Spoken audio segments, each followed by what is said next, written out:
Ask 프로페서 차 시간입니다. 오늘 50번째 시간에는 지난 시간에 이어서 역설이 아닌 쌍둥이 역설 다시 보기 넘버 2 하겠습니다. 쌍둥이 역설이 아닌 것을 결론을 내리면서 지난 시간에 뭐라고 했습니까? 지구에 남아있는 앨리스가 지나간 시간이나 우주 여행을 갔다 온 바비 지나온 시간은 앨리스가 가지고 있는 시계를 보면 알고 바비 가지고 있는 시계를 보면 아는데 이 두 시계가 다 고유 시간이고 이 고유 시간을 구하는 것이 아주 쉬웠다고 그랬죠. 앨리스의 시간은 어떻게 구합니까? 지금 바비 다녀온 행성이 지구에서부터 20광년 떨어진 곳에 있다고 하고 바비의 우주선이 0.8c로 갔다고 하면 그러면 감마 로렌츠 인자는 3분의 5가 됩니다. 아무튼지 간에 앨리스가 보기에는 20광년을 0.8c로 왕복 운동을 했으니까 딱 50년 걸리게 되어 있습니다. 그런데 밥의 경우에는 밥 자신이 볼 때는 어떻게 된다고 그랬습니까? 지구하고 행성을 연결한 막대기가 움직이니까 그것의 길이가 감마 인자로 나눈 로렌츠 인자로 나눈 그러니까 20광년이 12광년이 되는 것이죠. 그것을 0.8c로 갔다 오니까 30년이 딱 되는 것입니다. 그래서 누가 보든지 간에 앨리스의 시간은 50년 지나가 있고 밥의 시간은 30년 지나가 있는 게 뻔하기 때문에 이것을 역설이라고 이야기할 필요가 없고 이것은 특성대성 이론에서 역설이 아니라고 했습니다. 그런데 지난 시간 마지막에 그렇게 정성적으로 다루는 것보다 한번 로렌츠 변환을 이용해서 제대로 한번 다뤄보고 그러면 어디서 밥의 입장에서는 앨리스의 시계가 시간 팽창이 일어나기 때문에 더 시계가 느리게 간다 라고 하는 오류를 범하게 됐는지 하는 걸 한번 찾아내보자고 했죠. 오늘 바로 그것을 하려고 합니다. 그것을 하려고 하는데 그냥 로렌츠 변환을 식으로 쓸 것 같으면 또 이해하기가 조금 힘들 것 같아서 우리 무엇을 이용하냐면 4차원 시공간 도표를 이용합니다. 우리가 지난 에스크 프로페서 차 34번째, 35번째 시간에 하면서 4차원 시공간 도표에 대해서 잘 설명을 했습니다. 한 번 더 설명하겠습니다. 이 강의를 처음 듣는 사람을 위해서도 처음부터 기초부터 하니까 너무 어렵다고 생각하지 마세요. 4차원 시공간이라고 하는 것은 공간축과 시간축을 한꺼번에 다 그리고 그 4차원 시공간에서 일어나는 사건의 경로를 표시하는 것이 4차원 시공간 도표가 되겠습니다. 그래서 여기 이렇게 공간축을 이렇게 그리고 시간축을 이렇게 그립니다. 공간축은 원래는 3차원으로 그려야 되겠지만 그냥 하나로 그립니다. 요거 4차원 시공간을 한꺼번에 그리기가 힘들죠. 그러면 이런 시공간 도표에서 시간축에 평행한 이런 직선이 있다고 한다면 이건 무엇을 나타내는 세계선이냐면 지금 공간에 X라는 위치가 지금 안 변하고 있죠. 시간축에서. 그래서 X라는 위치에 정지해 있는 물체의 세계선이 바로 이렇게 되는 것을 우리 알 수 있습니다. 어떻습니까? 쉽죠. 그 다음에 이제 등속도 운동하는 세계선은 어떻게 그리면 되냐면 자 이렇게 그리면 됩니다. 공간축에 대해서 공간의 거리가 점점 증가할수록 시간도 점점 같이 비례해서 증가하면 x만큼 갔을 때 시간이 ct만큼 흘렀다라고 하고 요 각을 파이라고 한다면 이 세계선은 원래 처음에는 공간축의 원점에 놓여있던 물체가 속도 v로 가는 등속도 운동하는 것입니다. 그 v는 어떻게 정해지냐면 자 요것을 탄젠트 파이 하면 어떻게 되겠어요? 탄젠트 파이 하면 밑에는 ct가 되고 위에는 x가 되죠. 그래서 탄젠트 파이는 ct분의 x인데 이 t분의 x가 바로 뭡니까? 속도죠. 그래서 c분의 v. 그래서 탄젠트 파이는 바로 c분의 v가 베타, 광속을 단위로 하는 속도를 표시한다. 이렇게 얘기할 수가 있죠. 그리고 또 다른 걸 한번 보겠습니다. 여기 시간축과 공간축이 있는데 자 이런 도표가 있다면 이거 어떻게 되겠습니까? 이건 처음에는 x1이라는 위치하고 x2라는 위치에 있다가 직선으로 있는 거 보니까 등속도 운동하죠. 그런데 맨 위에 가서는 어떻습니까? 시간축에 평행한 거 보니까 이거 안 움직이죠. 이건 무슨 얘기냐면 x축 위에 x1과 x2에 놓인 질량이 같은 두 물체가 동일한 속력으로 상대를 향해 다가오다가 한 물체로 결합합니다. 이게 이제 완전 비탄성 충돌이죠. 그러면 어떻게 되냐? 그러면 정지하게 됩니다. 질량이 같은 물체가 방향은 반대고 같은 속력으로 가서 결합하면 그 자리에서 정지하는데 정지해서 그대로 있는 그런 세계선을 가리킨다고 할 수가 있겠습니다. 그리고 또 다른 거 하나 보겠습니다. 자, 요건 어떻게 했냐면 요거 45도로 그린 것인데 요건 바로 빛의 세계선이 되겠습니다. 원점에서 출발해서 플러스 X축 방향으로 움직이는 빛의 세계선인데, 우리 세계선을 그릴 때 시간축에서부터 45도보다 더 큰 그런 세계선을 그릴 수가 없습니다. 다시 말하면 파이는 45도보다 더 큰 세계선은 존재하지 않는다. 이 얘기는 무슨 얘기냐면 광속보다 더 빨리 움직이는 물체는 없다라고 하는 얘기나 마찬가지고, 이 45도는 어떻게 구했습니까? 아까 탄젠트 파이인 것처럼 CT분의 X인데 이번에는 T분의 X가 이제 C죠. 그래서 C분의 C는 1이니까 이게 45도가 된다고 하는 이야기를 알 수가 있겠습니다. 자, 그러면 그렇게 했을 때 우리 A기중계와 B기중계가 있는데 A기중계와 B기중계를 4차원 시공간 도표로 한꺼번에 표시해야 되겠습니다. 그래서 A기중계의 시간축과 공간축, B기중계의 시간축과 공간축은 어떻게 정하는지 한번 보겠습니다. 먼저 A기중계에서 본 A기중계의 공간축을 하나 먼저 그리겠습니다. 이건 아무데나 하나 이렇게 그리면 되겠죠. 그러면 이런 A기중계의 시간축은 어떻게 될 것인가? 시간축은 무엇과 같으냐면 A기중계에서 본 원점의 세계선과 같습니다. 다시 말하면 원점에 가만히 놓인 물체는 어떻게 되겠습니까? 거기서 세계선이 있는데 아까 어땠어요? 시간축으로 쭉 올라가는 거였죠. 그래서 원점에 놓인 정지해 있는 물체의 세계선이 바로 이렇게 된다고 하는 거 우리가 알 수가 있죠. 그러면 A기중계에서 본 B기중계의 시간축은 어떻게 되겠습니까? B기중계의 시간축은 A기중계에서 봤으니까 B기중계의 시간축은 바로 B기중계 원점에 놓인 물체의 세계선이죠. 그래서 거기서 등속도 운동하는 것인데 B기중계가 A기중계에 대해서 V로 움직이고 있으니까 이건 무엇과 똑같습니까? 원점에서 시작해서 속도 V로 등속도 운동하는 세계선하고 똑같죠. 그래서 B기중계의 원점의 세계선은 바로 이렇게 되고 이게 바로 B기중계의 시간축이 되겠다라고 하겠습니다. 자, 그러면 여기다 요 각은 파이인데 요 파이가 탄젠트 파이가 무엇과 같아지는 것입니까? 탄젠트 파이가 바로 C분의 V, 다시 말하면 B기중계가 A기중계에 대해서 움직이는 그 속도와 같아지는 그런 파이가 되겠습니다. 자, 그러면 이번에는 빛의 세계선을 여기다 먼저 하나 그리겠습니다. 이건 A기중계에서 본 빛의 세계선이니까 A기중계의 시간축과 45도를 이루는 그런 세계선이 되겠습니다. 그리고 A기중계에서 본 B기중계의 공간축은 어떻게 될까? 여기서 B기중계의 시간축이 A중의 시간축에서 오른쪽으로 파이만큼 갔으니까 이 공간축도 오른쪽으로 파이만큼 가지 않을까, 이렇게 생각하면 잘못입니다.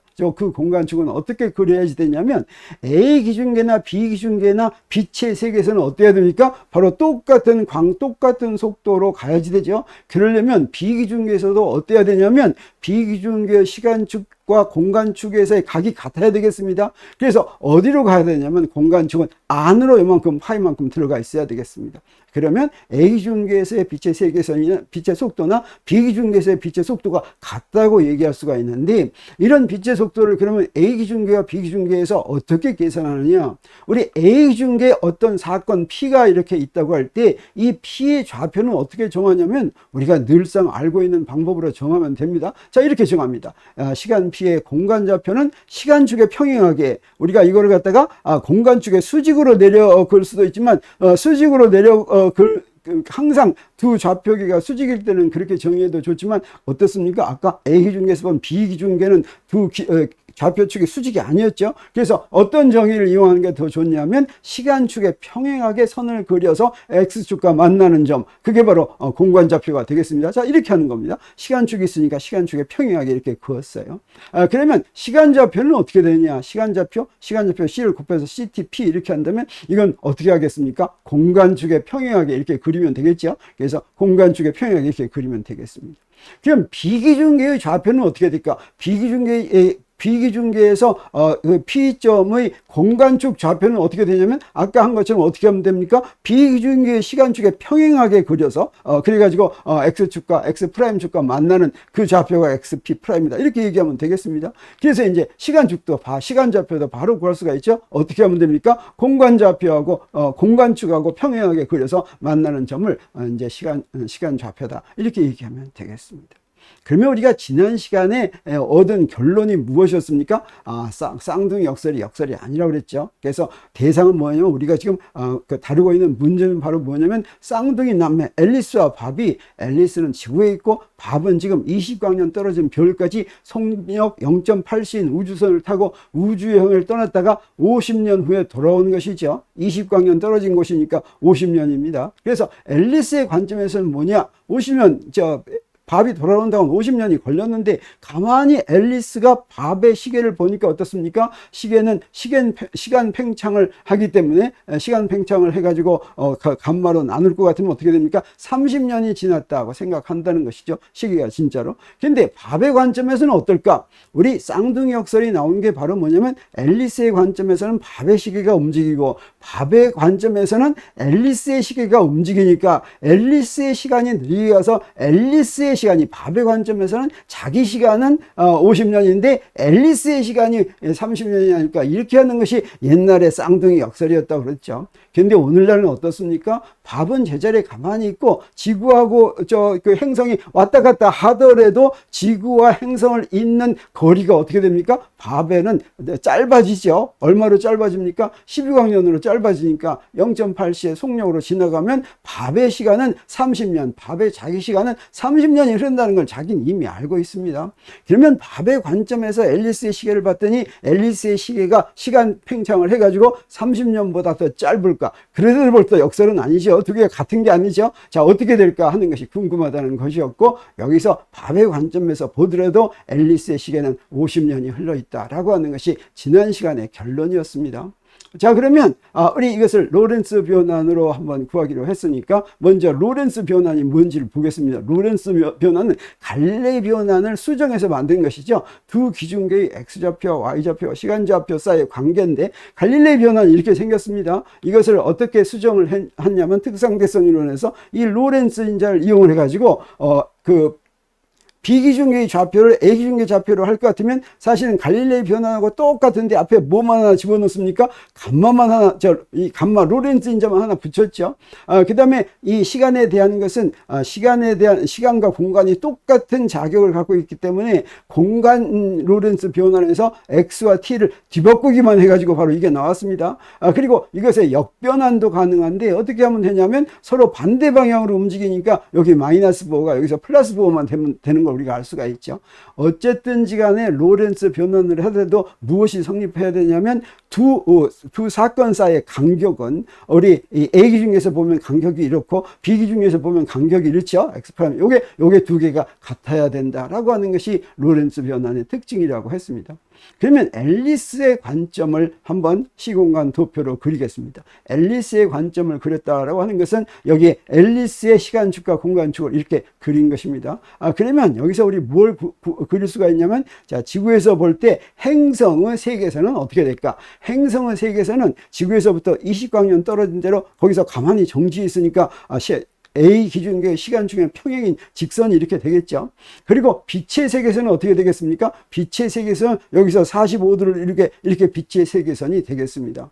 그리고 비기준계의 시간축은 어떻게 되겠습니까? 비기준계의 시간축은 0.8C로 가는 것이니까 여기에 지금 안내선을 이렇게 그려놨죠. 안내선이 어땠냐면 지금 직사각형인데 직사각형은 위에 높이가 5고 밑에 밑변이 4인 그런 안내선을 그렸으니까 여기 0.8C는 이렇게 그리면 되겠어요. 그래서 이게 바로 비기준계의 시간축이 되겠습니다. 그러면 비기준계의 공간축은 어떻게 됩니까? 바로 이렇게 됐죠. 양쪽의 각이 같아야 됐죠. 이렇게 비기준계의 공간축이 같다면 밥의 세계에서는 여기서 A기준계에서 볼 때 밥의 세계에서는 지구에서부터 출발해 가지고 어떻게 됩니까? 네, 행성을 거쳐서 다시 지구로 돌아오는 게 이렇게 되겠습니다.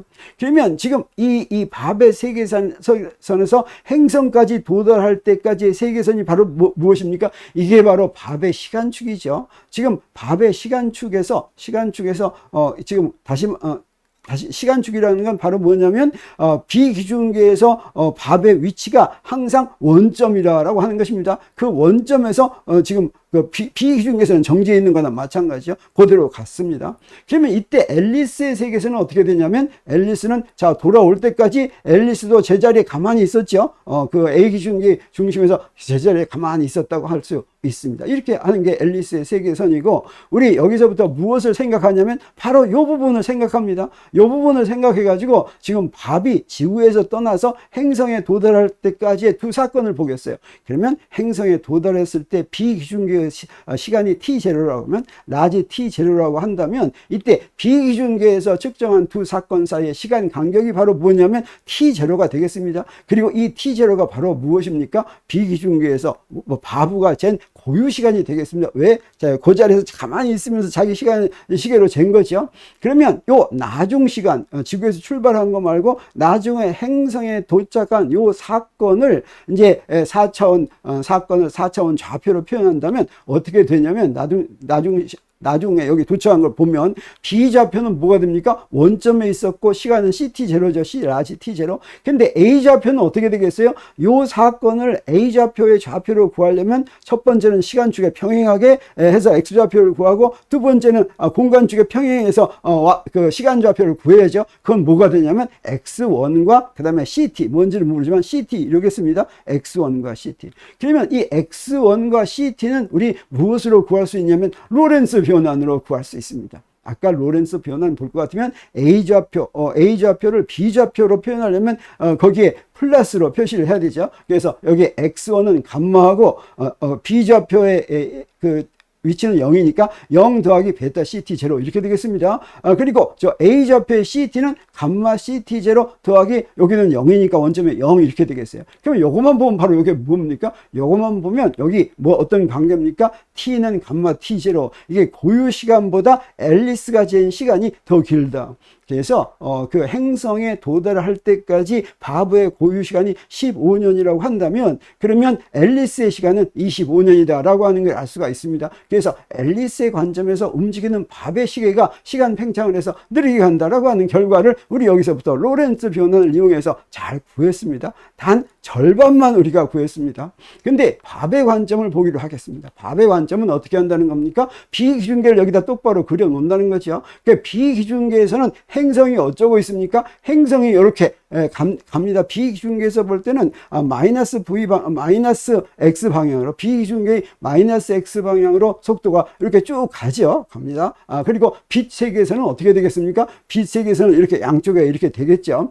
그러면 A기준계의 시간축은 어떻게 되냐면, A기준계의 시간축은 A기준계의 세계선인데, A기준계의 세계선은 자, 요거 행성의 세계선과 평행하겠죠. 속도가 똑같겠습니다. 그래서 A기준계의 세계선은 이렇게 되는 걸 우리가 알 수가 있겠고, A기준계의 시간축은, A기준계의 공간축은 자, 여기서부터 똑같은 각도가 올라와서 이렇게 되는 걸 우리가 알 수가 있습니다. 이게 바로 A기준계의 공간축이고, 이때 그 바브의 세계선은 어떻게 되냐? 제자리에 가만히 있었던 거죠. 바브의 세계선은 이렇게 되는 걸 알 수가 있고, 앨리스의 세계선은 어떻게 됩니까? 앨리스의 세계선은 이렇게 되죠. 자, 그러면 여기서 우리 무엇을 보냐면, 자, 밥이 지구에서 출발해서 행성에 도달할 때까지의 두 사건을 보겠습니다. 여기서 도달했어요. 그래서 여기에서 도달했을 때 시간이 무엇입니까? CT0라고 그랬죠. 그래서 이 T0는 바로 비기준계에서 측정한 두 사건 사이의 시간 간격이고, 이 T0가 바로 무엇입니까? 밥이 지구에서 출발해서 행성에 도달할 때까지 고유 시간이 되겠습니다. 그러면 이제 이 두 번째 사건을 A기준계에서 어떻게 볼까 하는 좌표를 구해야 되겠죠. 이게 좌표 구할 때는 어떻게 합니까? 공간 좌표는 시간축에 평행하게, 시간 좌표는 공간축에 평행하게 이렇게 그려야 되겠죠. 그래서 어떤 삼각형을 그려야 되냐면, 자, 이 삼각형을 그려야지 되겠습니다. 그래서 나중 시간을 대표한 사건에 대한 좌표는, B좌표는 아까 한 거나 똑같죠. 제로하고 CT 제로고, A좌표는 X1과 CT인데, 여기 X1은 여기다 이렇게, 여기 시간축에서 평행하게 이렇게 그었으니까 이게 X1이 되죠. 그 다음에 공간축에 평행하게 저게 바로 CT가 된다고 할 수가 있습니다.